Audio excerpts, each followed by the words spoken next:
God.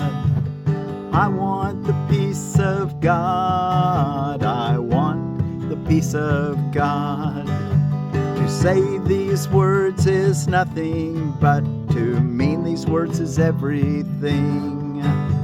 If you could mean them just an instant, there would be no further sorrow possible. For you in any form, in any place or time, heaven would be completely given back to full awareness. Memory of God entirely restored. The resurrection of all creation fully recognized. No one can mean these words and not be healed.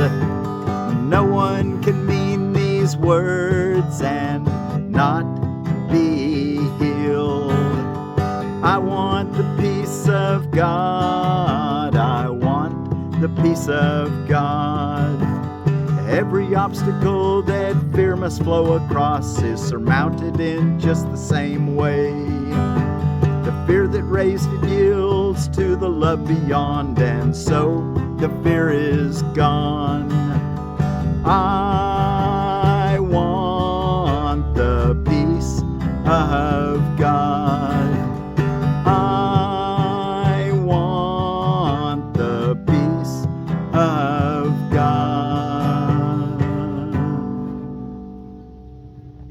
Well, thank you all so much for joining me today. I'm Forgiveness Willie, teaching forgiveness underneath this black walnut tree here in the Ozarks. And I'm so glad you've come to join me in studying A Course in Miracles. We're reading from the Foundation for Inner Peace version of A Course in Miracles this year. And we're ready for lesson 185 for Friday, July 4th of 2025, Independence Day. Well, thank you all so much for joining me. And I'm trying to make this word a little bit better to see. I want the peace of God. To say these words is nothing, but to mean these words is everything. If you could but mean them for just an instant, there would be no further sorrow possible for you in any form, in any place or time. Heaven would be completely given back to full awareness. Memory of God entirely restored. The resurrection of all creation fully recognized. No one can mean these words and not be healed. I want the peace of God. He cannot play with dreams nor think he is himself a dream. He cannot make a hell and think it real. He wants the peace of God, and it is given him. And that is all he wants, and that is all he will receive. Many have said these words, but few indeed have meant them. You have but to look upon the world you see around you to be sure how very few they are. The world would be completely changed should any two agree these words express the only thing they want. Two minds with one intent become so strong that what they will becomes the will of God. For minds can join only in truth. In dreams, no two can share the same intent. To each, the hero of the dream is different, the outcome wanted not the same for both. Loser and gainer merely shift about in changing patterns as the ratio of gain to loss and loss to gain takes on a different aspect or another form. Yet compromise alone a dream can bring.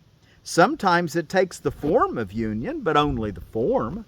The meaning must escape the dream, for compromising is the goal of dreaming. Minds cannot unite in dreams. They merely bargain.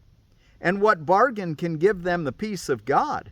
Illusions come to take his place. And what he means is lost to sleeping minds intent on compromise, each to his gain and to another's loss. To mean you want the peace of God is to renounce all dreams. For no one means these words who wants illusions, and who therefore seeks the means which brings illusions. He has looked on them and found them wanting. Now he seeks to go beyond them, recognizing that another dream would offer nothing more than all the others. Dreams are one to him, for he has learned their only difference is one of form. For one will bring the same despair and misery as do the rest. The mind which means that all it wants is peace must join with other minds, for that is how peace is obtained. Okay, don't let that escape your notice. The mind which means that all it wants is peace must join with other minds, for that is how peace is obtained. If you feel separate from your brother, or you have an avoidance of them, or you see a wrongness in them, you can't find peace, because peace and love go together. They can't be separated. If you don't feel peace, well, then there's a lack in love that's going on in your perception. The mind which means that all it wants is peace must join with other minds, for that is how peace is obtained. And when the wish for peace is genuine, the means for finding it is given. In a form each mind that seeks for it in honesty can understand.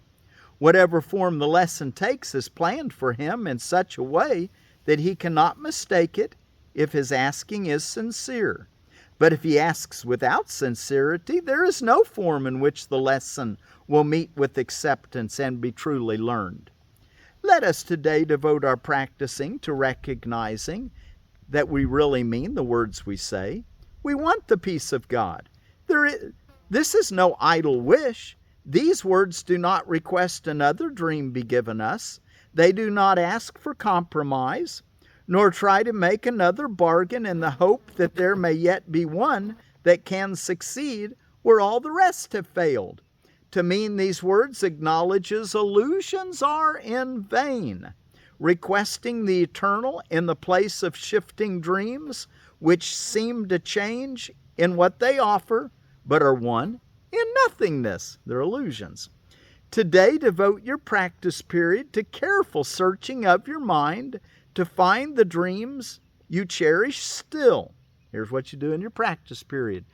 In morning and evening for a longer period of time, and then an hourly remembrance, and you'll tell yourself during those moments, today, devote your practice periods to careful searching of your mind to find the dreams you cherish still. What do you ask for in your heart?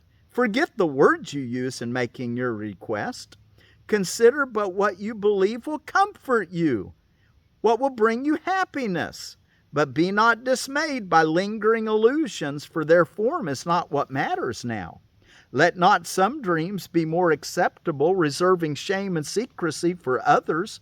They are one, and being one question should be asked of all of them.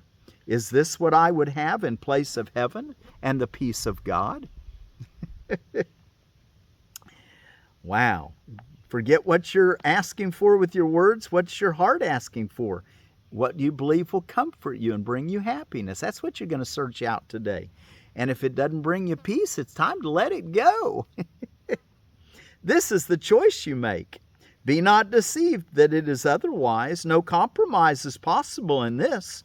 You choose God's peace, or you've asked for dreams, and dreams will come as you requested them.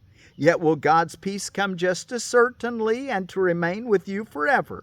It will not be gone with every twist and turning of the road, to reappear unrecognized in forms which shift and change with every step you take.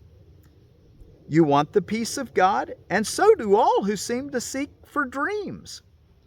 We've all been hardwired by God to want peace. For them as well as for yourself you ask but this when you make this request with deep sincerity. I want the peace of God.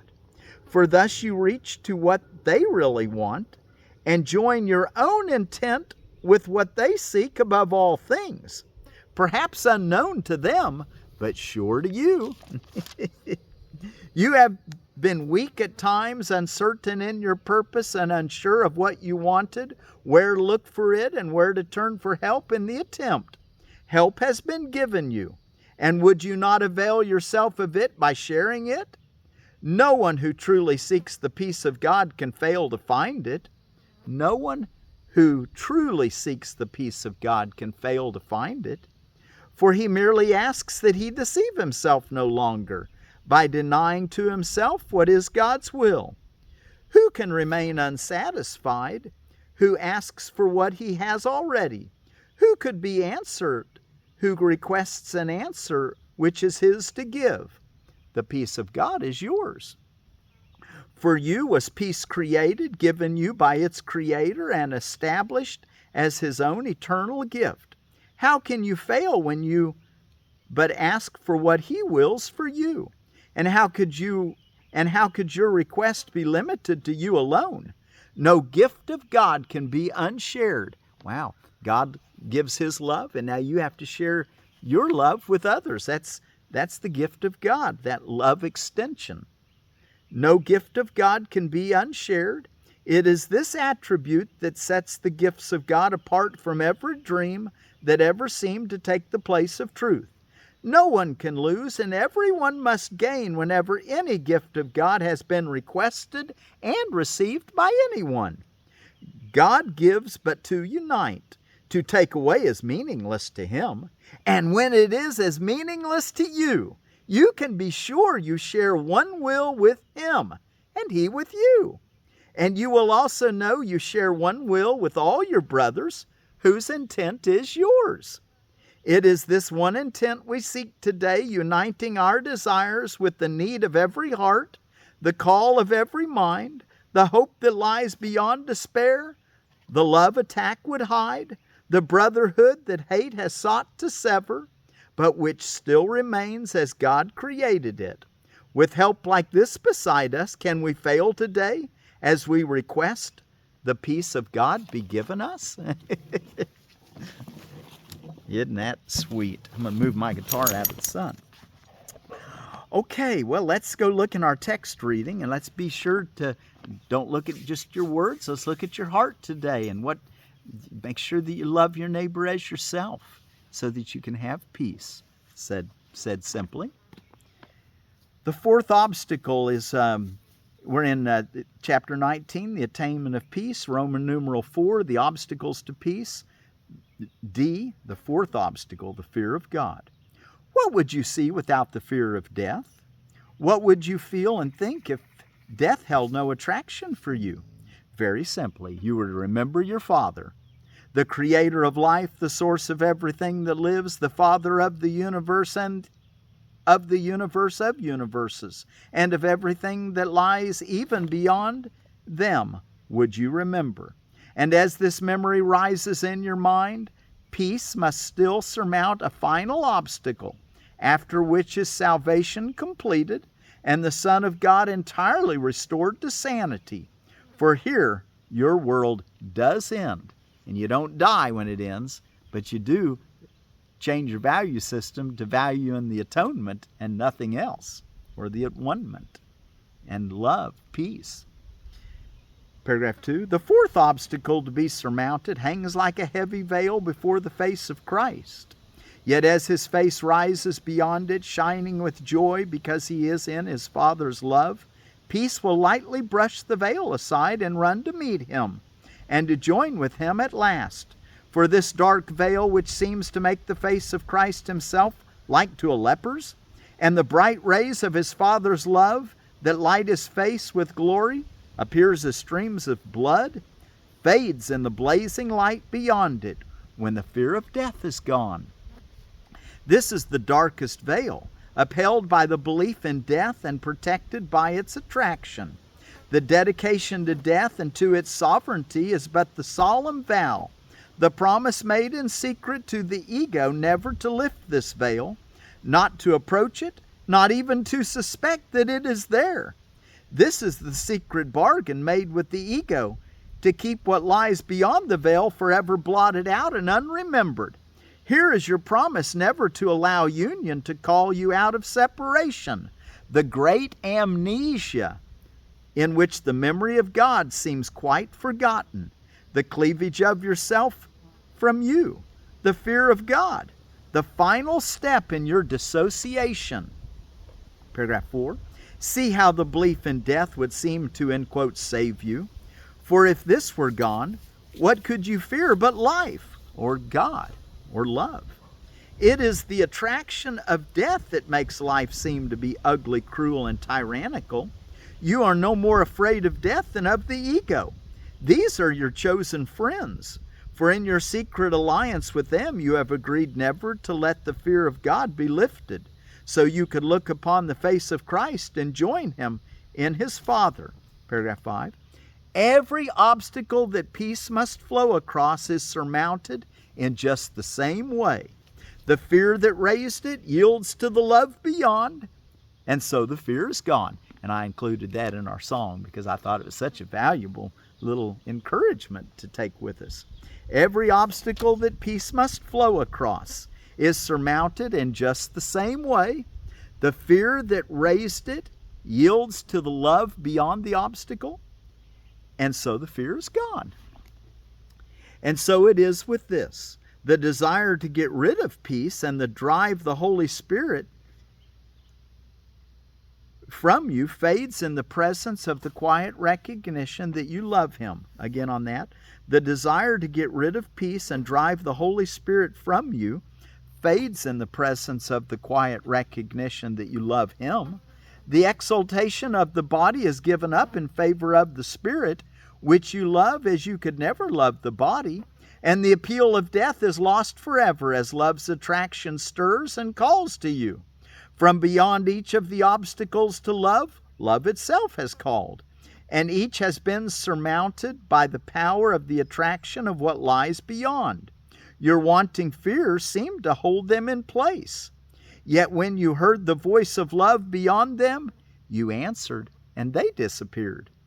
6. And now you stand in terror before what you swore never to look upon. Your eyes look down, remembering your promise to your friends.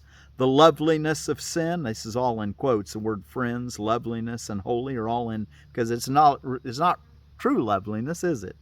The loveliness of sin, the delicate appeal of guilt, the holy waxen image of death, and the fear of vengeance of the ego you swore in blood not to desert, all rise and bid you not to raise your eyes.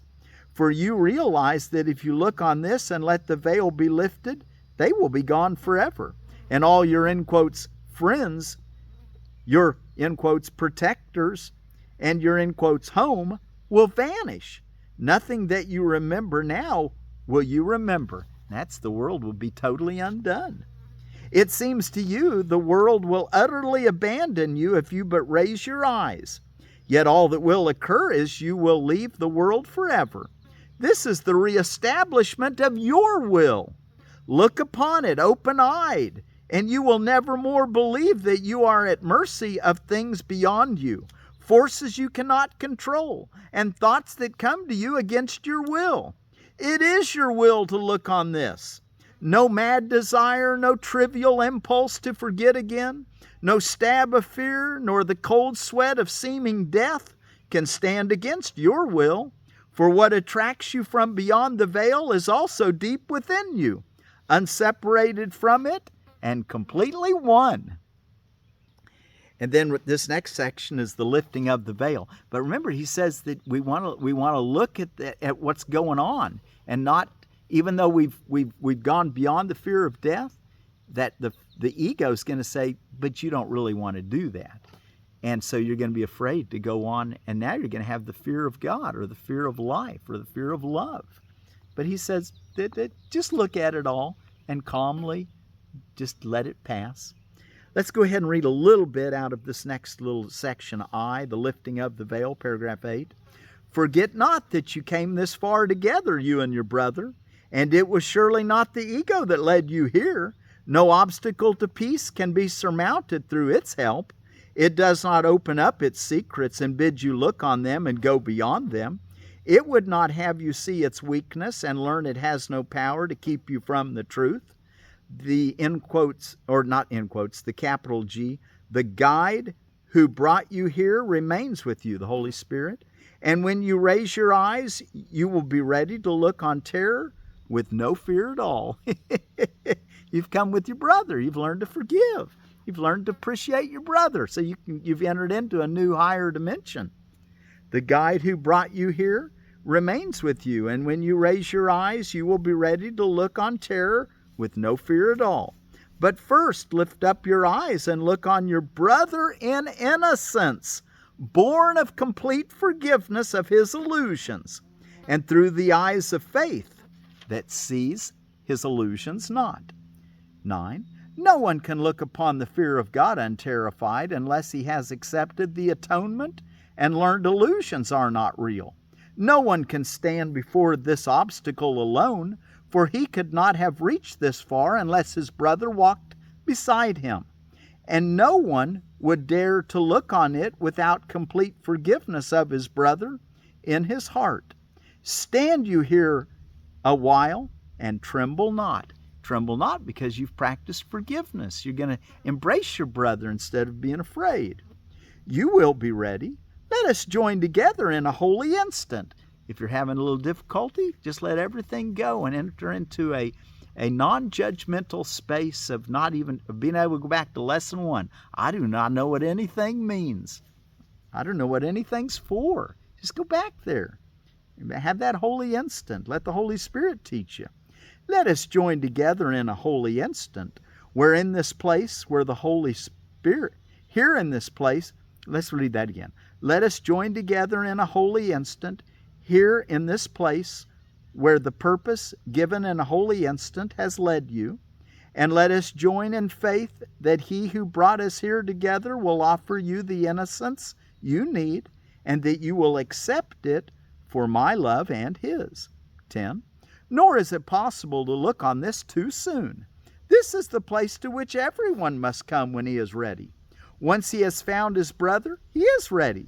Yet merely to reach the place is not enough. A journey without a purpose is still meaningless, and even when it is over, it seems to make no sense. How can you know that it is over unless you realize its purpose is accomplished? Here, with the journey's end before you, you see its purpose. And it is here you choose whether to look upon it or wander on, only to return and make the choice again. And the last paragraph we'll read for today, which is partway through this section. We'll finish the section tomorrow. To look upon the fear of God does need some preparation.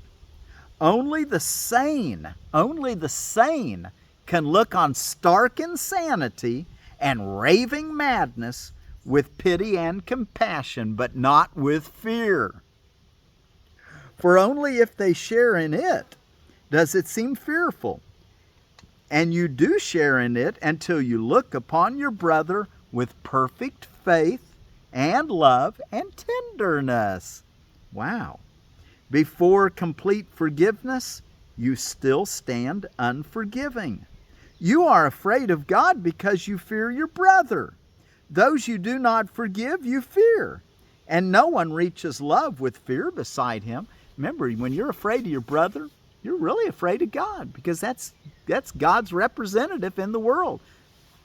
Everyone's God's representative in the world. You got to love your brother to get to God. So once you've gone past the fear of death, that's not let the fear of life or the fear of your brother, fear of God, stop you. The fear of love. That's just trust the holy instant. Trust the Holy Spirit within us to work out everything inside us and outside of us so that we can just be in the place of peace, the place of love. Okay, let's see what's going on around the world. And well, it's Independence Day for people in the United States. Happy Independence Day. July 4th. Shavuot, which is the Jewish celebration today. Birthday of Guru Rinpoche, or Rinpoche, the Tibetan Buddhist holiday. I found these on holidays and observances. Alice in Wonderland Day, Boombox Parade, Comic Sans Day, Independence from Meat Day, Indivisible Day, also Invisible Day, Barbecued Day. Either have some barbecued or get barbecued in the sun. Country Music Day, and Sidewalk Egg Fry Day, and Jackfruit Day. Okay, and Out of edible landscaping, we've got another persimmon. It's called the Great Wall Asian Persimmon. It's a soft when ripe variety, like all these that we're reading right now. The Great Wall Asian Persimmon, a Diospyros khaki, upright, round-headed tree with excellent red fall foliage. Fruit is medium size, squarish, and slightly flattened. Trees are very productive and hardy and long-lived. Fruit is of high quality, has good texture and flavor, ripe when soft, usually mid-autumn. Original tree from China, introduced by former plant introduction head and author of Tree Crops, J. Russell Smith. Height 15 foot, space 12-foot circles, zone 6 through 8. Okay. And our word for peace we're going to take from one of the over 1,400 islands of Japan, and it's a northern island called Hokkaido, and it's the Ainu people, A-I-N-U, Ainu people, and their word for peace is Appuno. And let's make sure that my guitar's tuned properly.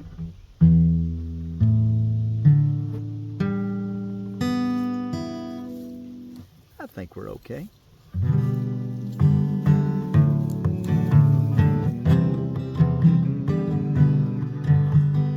I want the peace of God. I want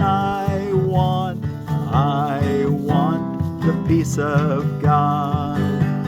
I want the peace of God. I want the peace of God. To say these words is nothing, but to mean these words is everything. If you could mean them just an instant, there would be no further sorrow possible. No sorrow possible for you in any form, in any place or time. Heaven would be completely given back to full awareness. Memory of God entirely restored. The resurrection of all creation fully recognized. No one can mean these words and not be healed. I want the peace of God. I want the peace of God. Every obstacle that fear must flow across is surmounted in just the same way. The fear that raised it yields to the love beyond, and so the fear is gone. I want the peace. I want the peace of God. I want the peace of God. I want the peace of God. I want the peace. I want the peace of God.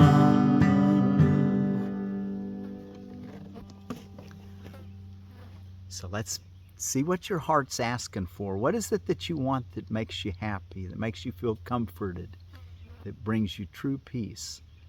And if those things are bringing you peace, well then that's what they call a marriage made in heaven. If your heart's crying for something that's an illusion, that's not good for everyone, then it won't bring you peace. So look at what your heart's asking for and tell yourself, I want the peace of God, and be meaning it.